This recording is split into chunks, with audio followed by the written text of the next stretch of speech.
langsung kami wabantukin ng kumpento kumase nandito at sumpatyan siya na panagsisa iboleh siya tertunan sinansi nandito boleh saat sike bentuk nangsi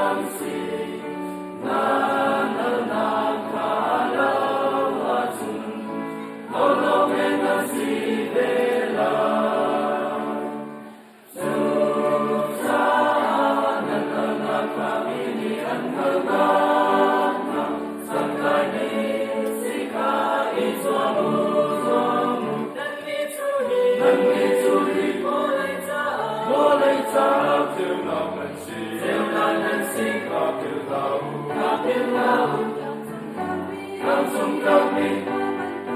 wabantukin ng kumpento kumase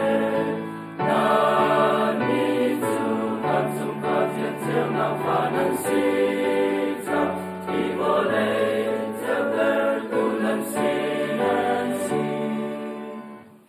nandito boleh saat siya na pordunasi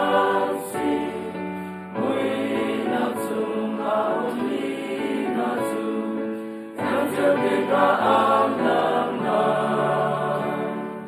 Muli namin ang siyang nakaari ko lamang Karinte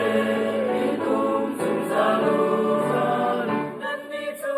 Nandito'y boleh taak Siyaw na nansi kapilau Langsung kami wabantukin